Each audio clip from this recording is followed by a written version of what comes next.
Greetings humans, Unknown here, and welcome back to another What If. Today's What If being part 4 to What If Deku had an adaptation quirk. Before we get into the recap, you know the whole thing. Like, subscribe, hit the notification bell, make sure it's set to all because YouTube doesn't know what it's doing most of the time. Follow the Discord, the link is in the description. Speaking of description, there's going to be 2 playlists. One of, this What If, the adaptation What If, and the second one being a What If that I think you guys would like, aka the only other What If on my channel.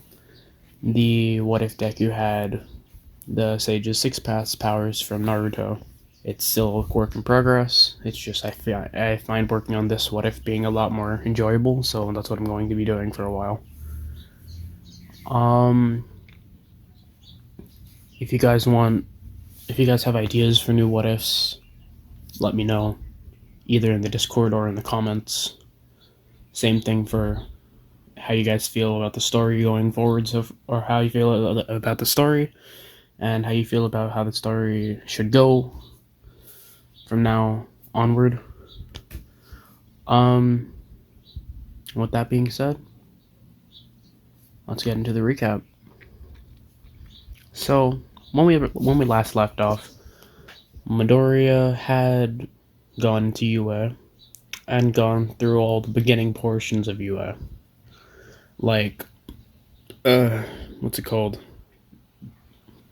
The quirk apprehension test, which he had scored top 5, ending out in Mineta getting kicked out of class. Mineta soon gets replaced by Itsuka Kendo, and then later they do the battle trial, in which Midoriya's team wins again. Midoriya, seeing how strong only the other people in his class are compared to him, he decides that he's going to need help from another person, not wanting to trust other people, but decides that he's ultimately going to need help. So, Midoriya does the most drastic thing and accepts All Might's request to take his quirk. So now Midoriya has one for all, and well, I'm not going to explain the last bit because, wow. And if you really want to know what happened, I think you're going to be able to tell a little bit by what happens in this video. But you should go watch it. The video to the end of last part. And speaking of last part, you should watch all the other parts because otherwise things won't make that much sense because I only do like a 5-second, not really 5-second, but you know what I mean, recap of an hour-long video, so you should probably check it out. But with that being said, that's the end of our recap, and we'll get right into the video.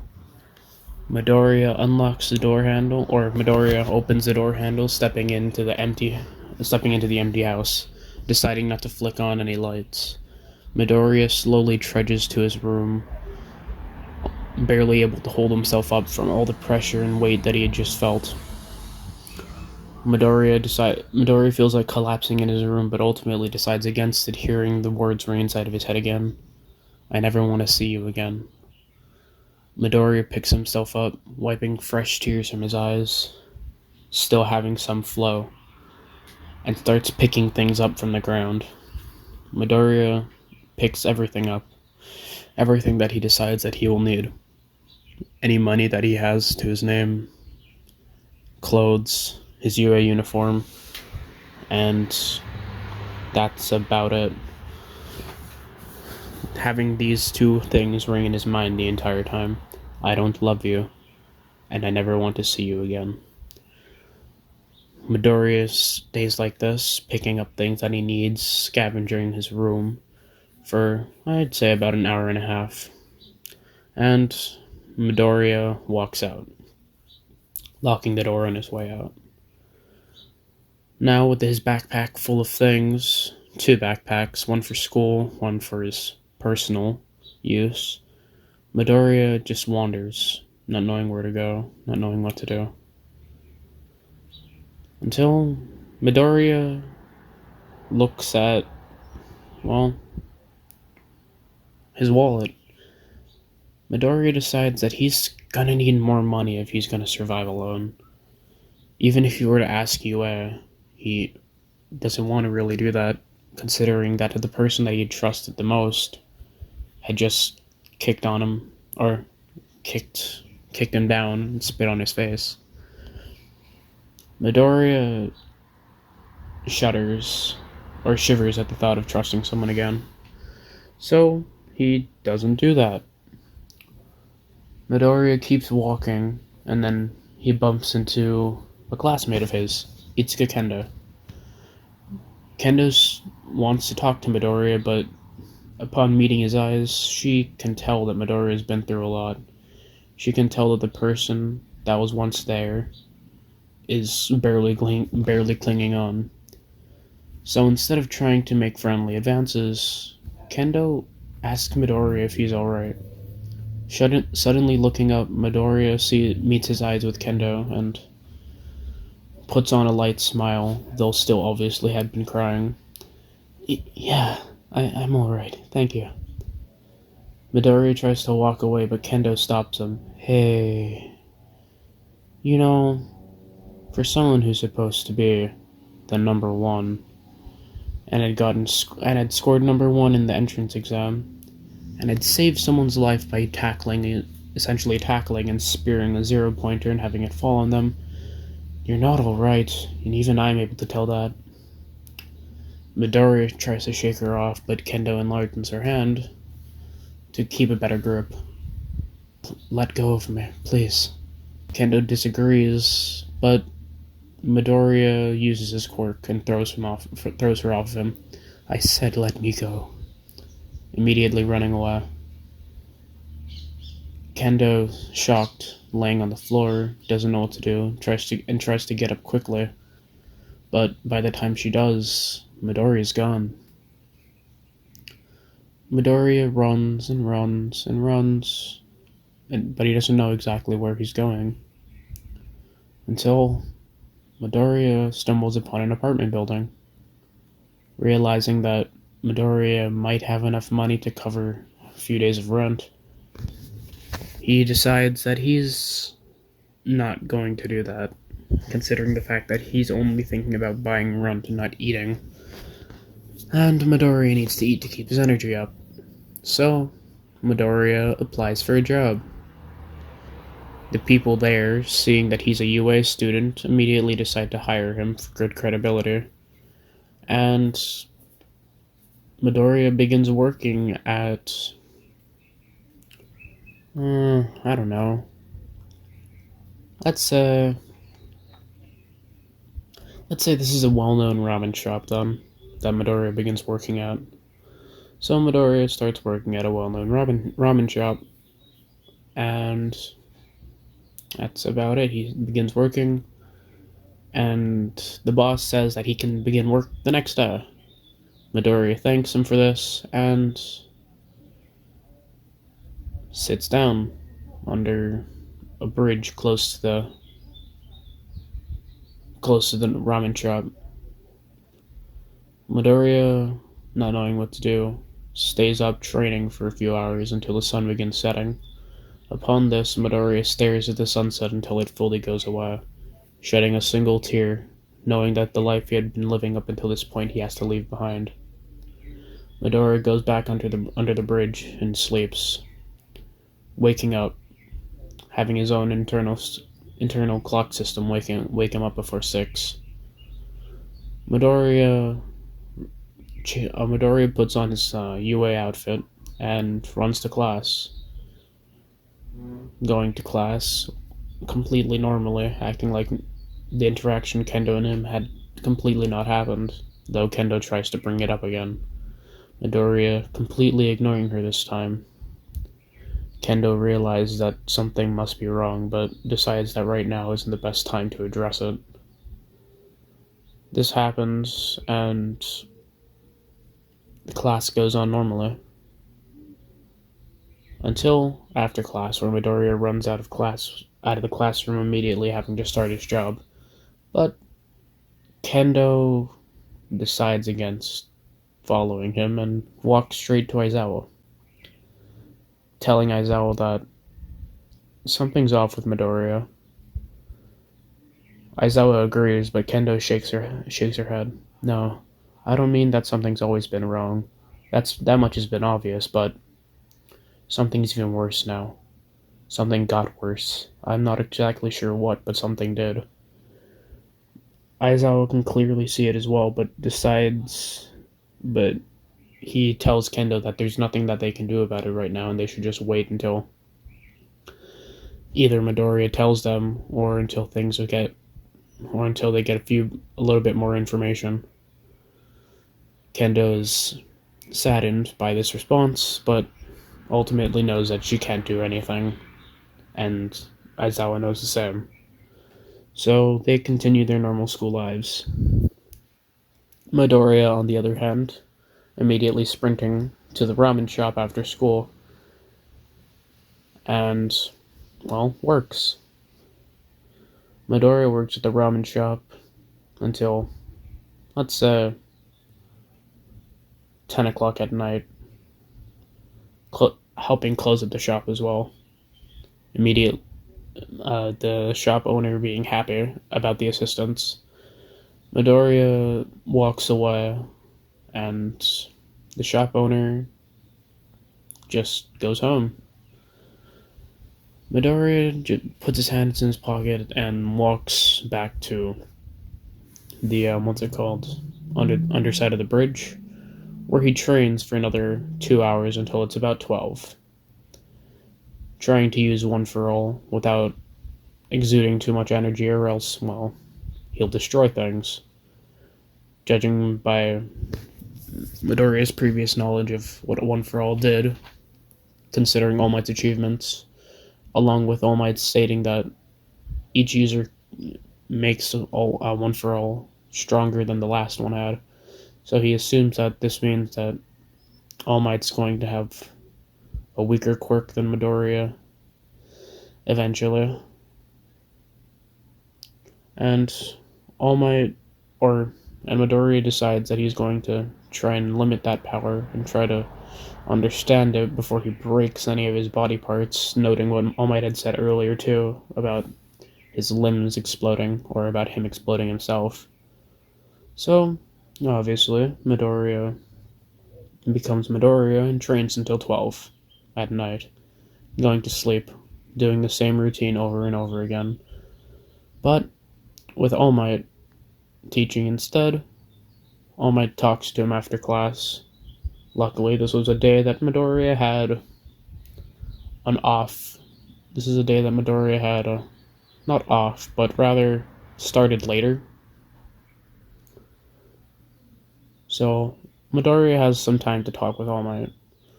Midoriya and All Might talk, mainly with Midoriya ignoring some of All Might's questions, phasing out for a little while. All Might then speaks up. Hey Midoriya, did you ever learn how to, use it?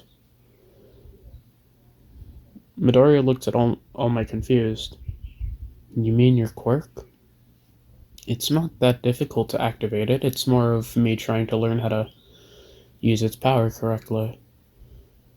And All Might makes a large thumbs up gesture, signaling to Midoriya that that's exactly what he had meant.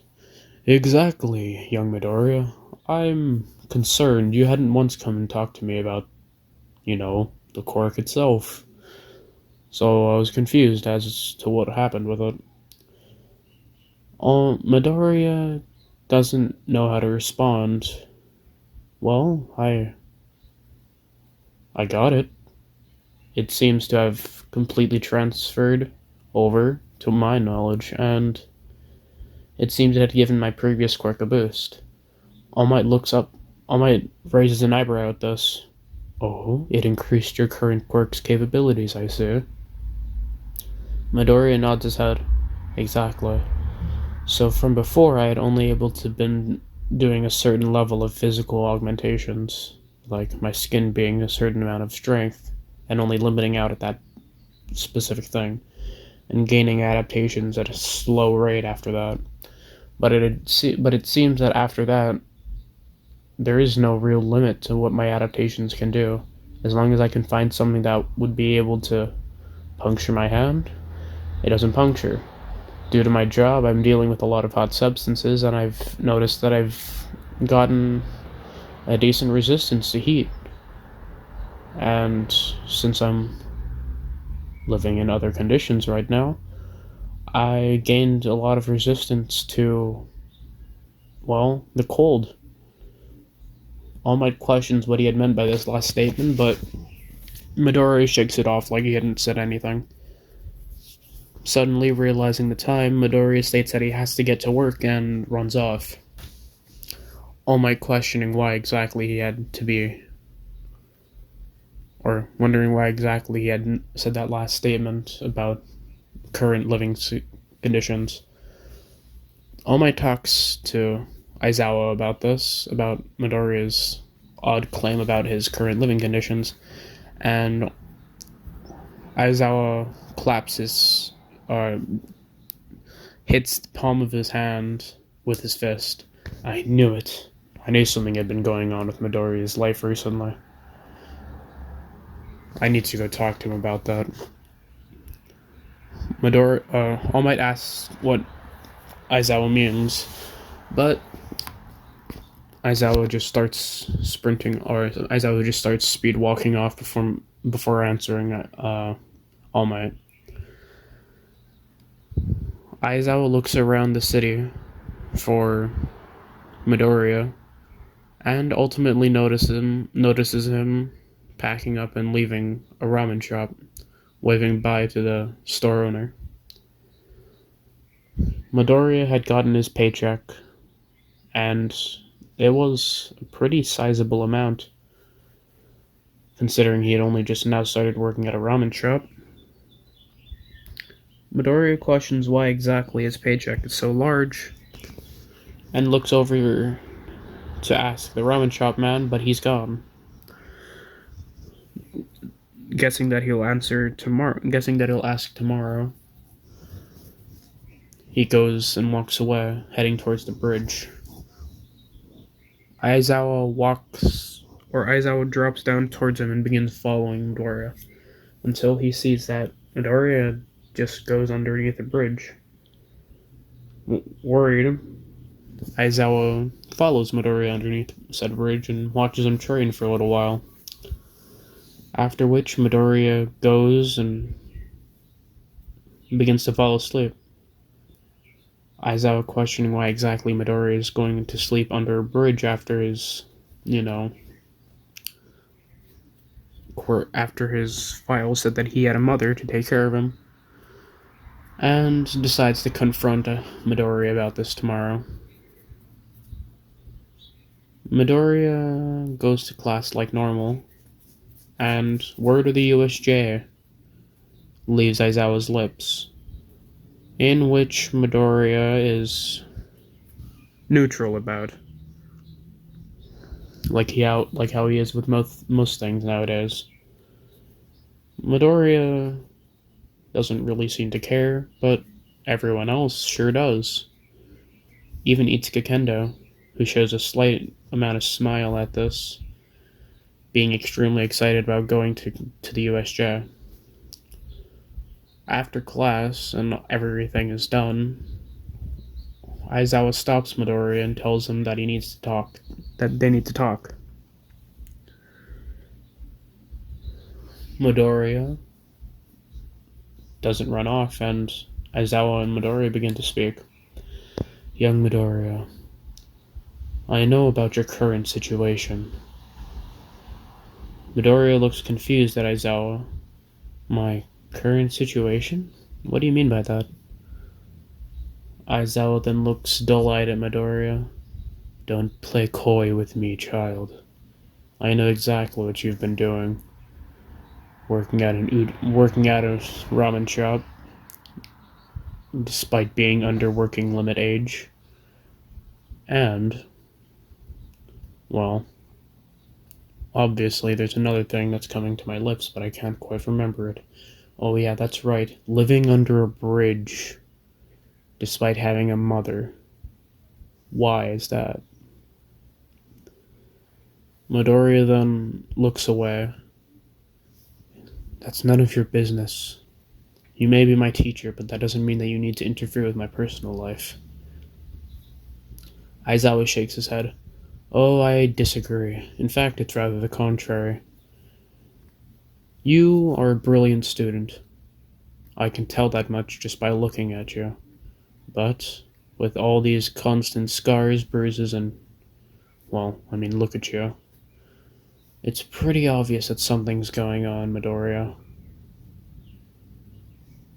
Midoriya shakes his head and walks off, Aizawa trying to tail him. You can't run away from your run away from your problems, Midoriya. You know this. Midoriya states that he can't run away from his problems, and while that might be true, he can certainly run away from Aizawa, immediately picking up the pace. Aizawa then stops following, deciding that he's going to have to see him tomorrow anyway, so it doesn't really matter. Midoriya goes into his job and confronts the noodle shop owner about why his paycheck was so large. The ramen shop owner states that Midoriya deserves that paycheck, considering he had worked hard for it, and that was Midoriya's average pay. Being surprised by this, Midoriya states that he simply can't take that much money.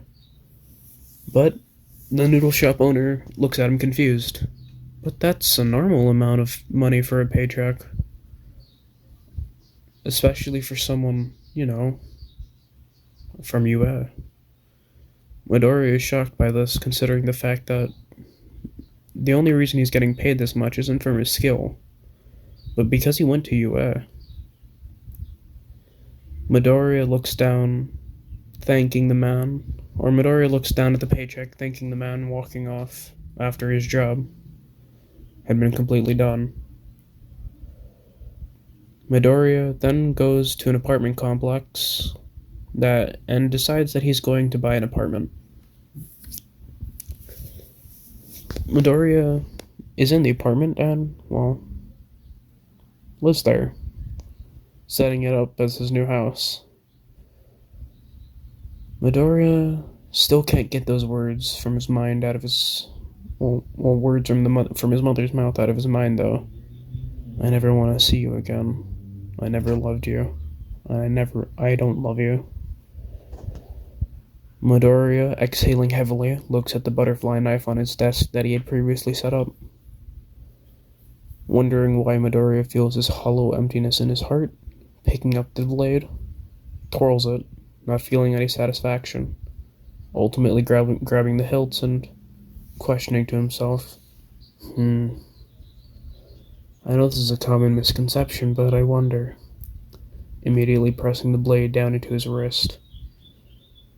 Midoriya needs to put a little more force considering the fact that his skin is hardened due to his adaptation, but ultimately it does pierce skin. Midoriya not pulling too deep, wanting to make sure that he doesn't hit anything serious, glides the blade across his skin, not making it cut too deep, but shallow enough to draw blood. Midoriya stares at the blade and into his arm, questioning what exactly he had just done. But Midoriya states that, what an interesting concept. What an interesting feeling. After all this pain, it's the first thing that had made me actually feel something. How intriguing. Immediately doing it again, slightly lower down in his same wrist. Midoriya continues this until he notices that there's multiple gashes littered across his arm, both of his arms. Midoriya, somewhat snapping out of his daze, decides that he can't do this right now, and addresses his wounds, washing them up, cleaning them, and bandaging his arms. Midoriya then cleans his butterfly knife, stashing it away for now. And that's when Aizawa knocks at his door. Answering it, he's met with the large, tall man, that man being his teacher, and Aizawa then questions again. Well, would you look at that? Young Midoriya, problem child, my number one student, living in an apartment all alone, despite having parental figures that he can turn to. Why Midoriya? Izuku then looks down slightly at his wrist, not making it obvious, and slams the door, continuing to address his wounds. Aizawa is shocked, standing outside of his front door, but knows that he can't just open the door again because breaking and entering. So Aizawa just leaves. Midoriya then goes to sleep for the first time in his life, sleeping on a bed, immediately drifting off into sleep. An almost chilling embrace that allows Midoriya to feel at ease, calm. But all this is quickly taken away when Midoriya hears his alarm buzz, noting that it's already 6 o'clock, though it feels like Midoriya hadn't gotten any sleep at all. Waking up still feeling groggy, Midoriya washes his face in the sink and decides to go to school, walking, or rather sprinting. This process continues for a few days, with Midoriya cutting his arms and waking up. Aizawa, knowing that he can't really do anything at this current moment, decides that he's going to try and keep on visiting Midoriya as much as he can, asking what's wrong. Eventually, it breaks down Midoriya's wall, and Midoriya lets Aizawa in, putting on a long sleeve shirt as to not signify noticing of his bandages. Midoriya talks to Aizawa, and not much happens. Aizawa is able to note that Midoriya is in fact scarred, way too scarred for someone who had been training. And though he does agree with Midoriya getting attacked, and that's why he's almost completely blind in one eye, Aizawa decides that he knows that Midoriya is knows more than he's letting on. So, after their talk, Aizawa decides to leave Midoriya for now, deciding not to visit him until he gains further evidence of anything. Midoriya, as these times go on, and Aizawa starts leaving him alone after Midoriya answers a few of Aizawa's questions, a few days go by, and Aizawa doesn't visit.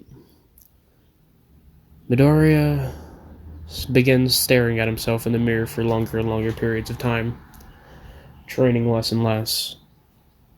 Midoriya realizes that he kind of lost everything he's living for.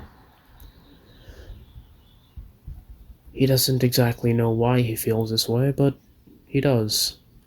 Midoriya continuously stares at himself in the mirror, not really feeling anything at this point. And, well, this process continues. Just with the time that he would have spent ignoring Aizawa, it's more of himself staring at himself in the mirror, having conflicting life views on himself, until the USJ happens. Midoriya goes onto the bus with everyone else at the USJ, and, well, goes. The normal conversation goes as canon, but instead of questioning that Midoriya has a quirk similar to All Might's, they don't question anything about Midoriya at all, fearing not only how he's going to react, but fearing the icy cold glare that he's probably going to exist afterwards. Midoriya then turns back to the person that he had been trying to ignore this entire field trip, Itsuka Kendo. Midoriya had developed some kind of friendship with Kendo, something that Midoriya is quite surprised with himself about, considering the fact that Midoriya does not like anybody in this class, but decides that Kendo is one person that he's willing to bear with. Kendo had become far less annoying in her questions, and decides that Midoriya just needs someone to talk to. So, despite everyone's questioning and shock and complete and utter disbelief, Midoriya is the first one to ask a question to Kendo, instead of getting asked millions and millions of his own. So, Kendo, why exactly did you decide to talk to me all this time? Why exactly did you not try to ignore me like everyone else simply does, since I ignore them? Hearing this, everybody else snaps immediately to look at Midoriya, completely shocked that he had asked Kendo a question instead of vice versa. Kendo, taken aback by this, stutters, blushing a little bit, trying to find her answer. Well, you saved my life after all. I think that's warranting enough of a reason. Midoriya squints, shrugging his shoulders. I suppose so. Immediately sitting back down. Everyone slowly begins their continued talking, and so do Midoriya and Kendo.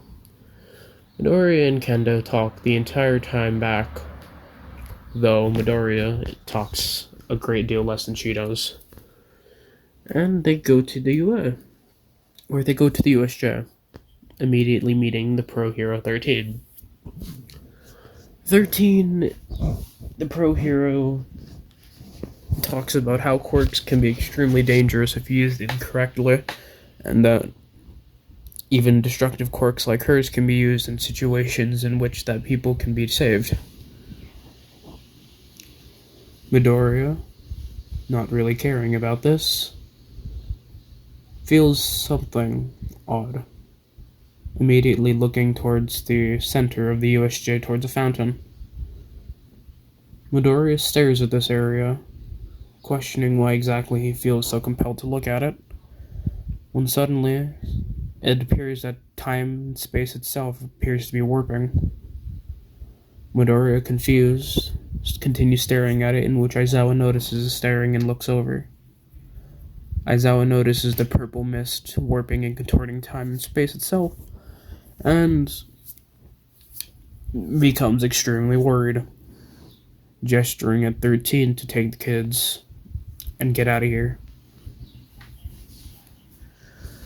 13 agrees with Aizawa, but before they're able to do anything, Kurogiri warps everyone away.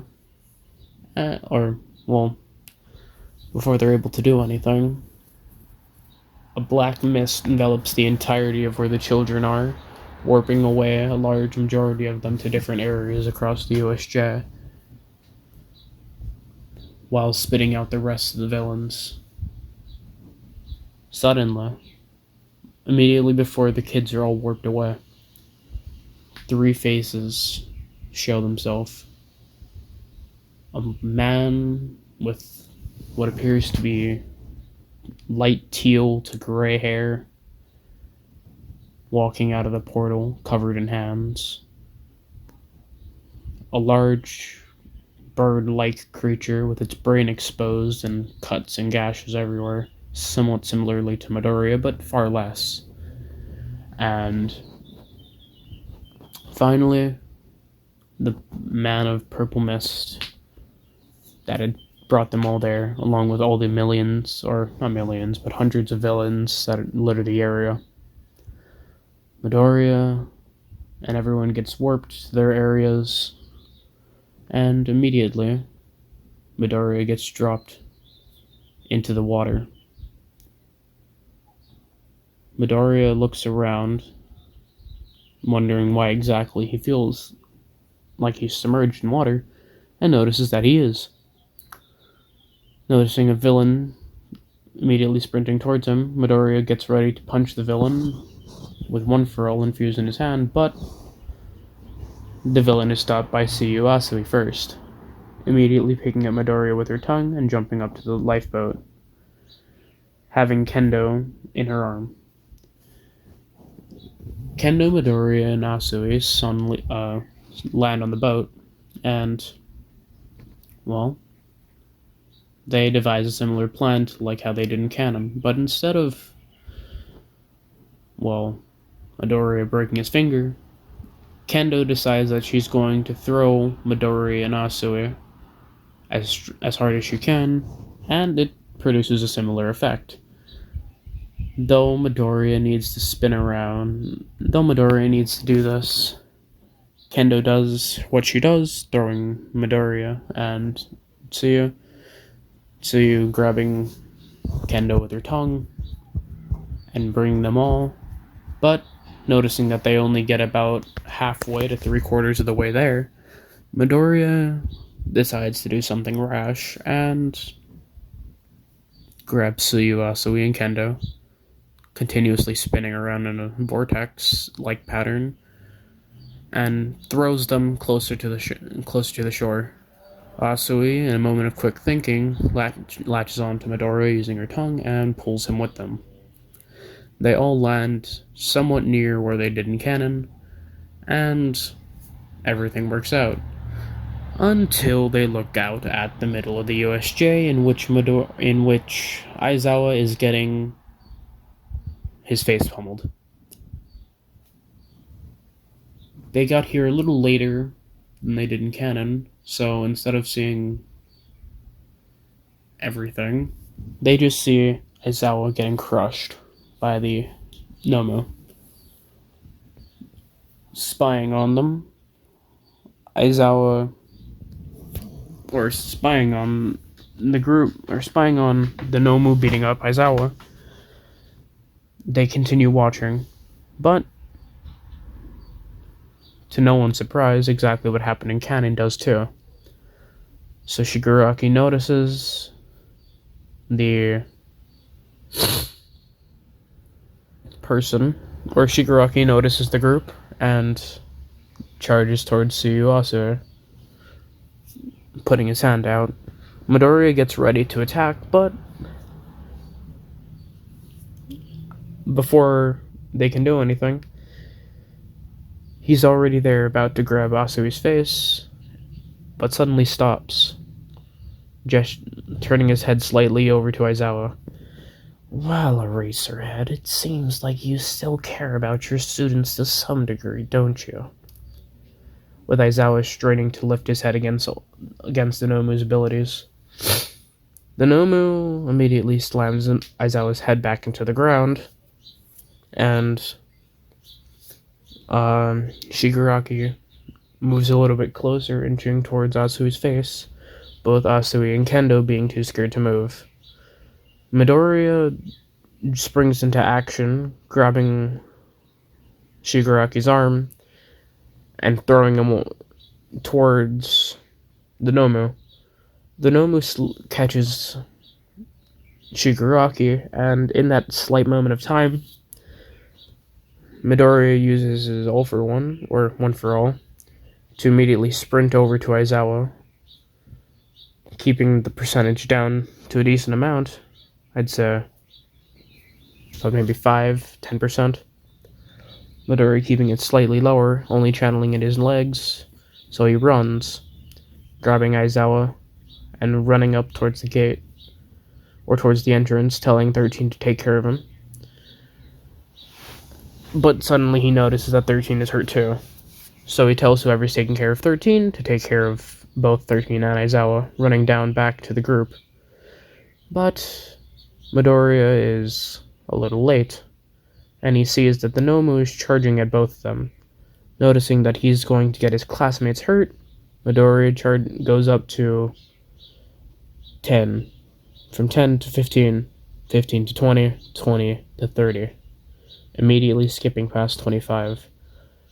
Midoriya feels extreme strain on his body, strain worse than he had felt before, running down towards the All Might, or running down towards the Nomu.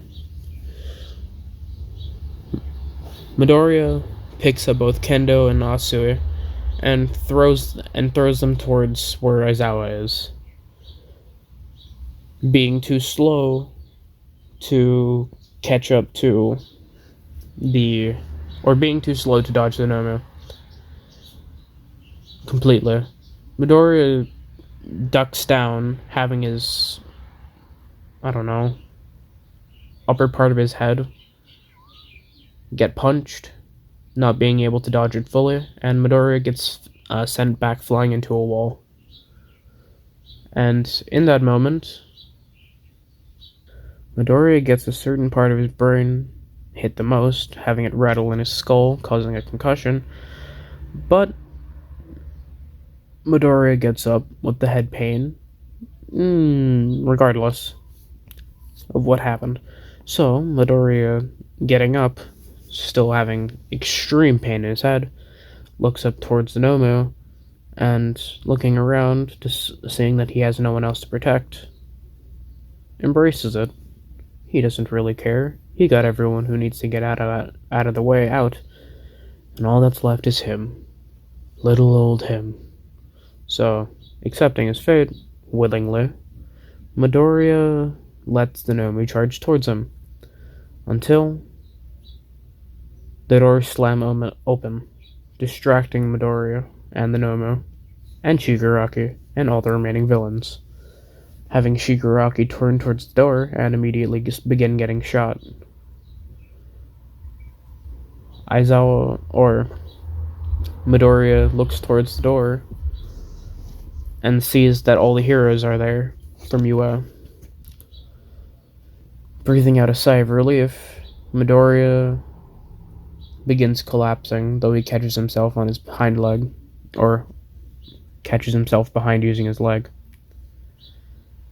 Midoriya is still trying to stand up, immediately feels the wind rush past him as All Might picks him up and carries him away to where Aizawa is, allowing Midoriya to stand up, immediately going back to the Nomu to beat it up. From that point, what happens in canon happens in canon, or from at that point, what happens in canon happens here. But with Midoriya getting far more damaged and hurt than he was last time, not in terms of broken bones, but in terms of having, well, he's not really as hurt as he is in canon, actually, because he doesn't have broken bones. He just has sore muscles and, well, a rattled brain, but, it's Midoriya, he's fine. After this, Midoriya doesn't exactly know where he is, having woken up in a hospital. Then, upon being in the hospital, Midoriya has the memory of his mother telling him to leave and never come back, and that she doesn't want to see him again, and Midoriya starts freaking out that he's in the hospital. Trying to get out, Midoriya's doctors note that his healing is psychopathic, because they've never seen anything like it. Someone without a healing quirk healing so quickly. They were completely and totally astonished. Midoriya brushes it off and tells them that they need to let him go. Suddenly, people from inside the class visit Midoriya. Well, actually, only one of them do. Three if you count teachers. The two teachers walking in being All Might and Nezu, which kind of Nezu counts as a principal, but it's whatever, and Kendo. Kendo sobs over Midoriya, considering the fact that she thought that he had been completely and totally dead this time. And Nezu comes in, acknowledging Midoriya's obvious bravery, and so does All Might. But upon further speaking, after a small amount of time, Nezu gestures for Kendo to leave the room, and starts beginning to talk to Midoriya. Young Midoriya, there's one thing I must talk to you about. Why exactly were you willing to get hit by that Nomu? Midoriya looks at Nezu, completely shocked, gesturing that he doesn't know what he means. Nezu doesn't believe this, obviously, and states that if Midoriya doesn't need help with anything, he's able to ask his teachers. And as Nezu says this, he walks out, and All Might, not knowing what to say in this certain situation, pats Midoriya on the back, saying that he did great today, and does the same. Midoriya sits there contemplating about what Nezu said, and that's exactly when another teacher comes in. A teacher that he had not believed either survived or would come to see him immediately after, which is Aizawa. Aizawa trudges over with his broken body and begins talking to Midoriya. Young Midoriya, I can't see you, but I heard the teachers talking about you in this room exactly a few seconds ago, so I've come to talk to you. Can you confirm that you are Midoriya, considering I can't see you right now? Or if I can, not well. Midoriya speaks up. Yes, this is my room, but shouldn't you be resting, Aizawa-sensei? Aizawa closes the door with his foot and sits down on a chair that either Nezu or All Might had been sitting in, either one, and begins talking. Midoriya, after everything, I still saw you try to get hit by that Nomo. Or rather, you didn't try and move away, you embraced it.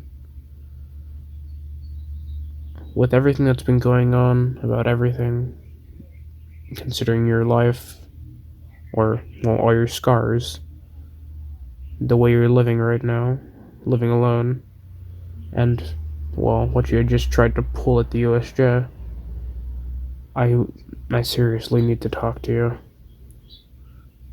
There's no way that a normal kid this age, at your age, would be doing these things. So explain to me, Midoriya, what's wrong? Midoriya, having what Nezu said recently ring in his ears, and having the emotional tension and stress, having his mother say that to him, build up, he finally explodes. Midoriya tells Aizawa everything. Sorry, I got interrupted. Midoriya, having what Nezu had said earlier, and what Aizawa said now, finally explodes, letting everything out. Everything about how his mother used to abuse him, everything about how everything happened, his bullying, his constant torment, all of his scars, the origin of all of his scars, how exactly he got most of them, being abuse, how exactly he lost his eye, having Inko throw a cup at him, and as well as everything else too, about how Inko had said all those things about Midoriya, and that's exactly why he's living alone, trying to get his own income. Aizawa is completely and totally shocked by this, and doesn't know how to feel, not leaving Midoriya's side for however long he needs, with Midoriya crying into Aizawa's bandaged up body. And with that being said, that's where we're going to be leaving off this part. I know I didn't really do this part well, or I didn't really do this part justice, because, well, I had a limited time frame, and realistically, this is only my second take on, well, what appears to be going on to a 50-minute video, so having this be my one and only take that I did, or my second take, that I did, I don't really have time to do a third, so I apologize if I didn't do this part justice, because there's a lot that happened, and a lot of emotional things that happened. So, yeah, with that being said, do all the things that I said earlier. I promise the video quality will be a lot better next time in part 5. But, yeah, with that being said, see ya.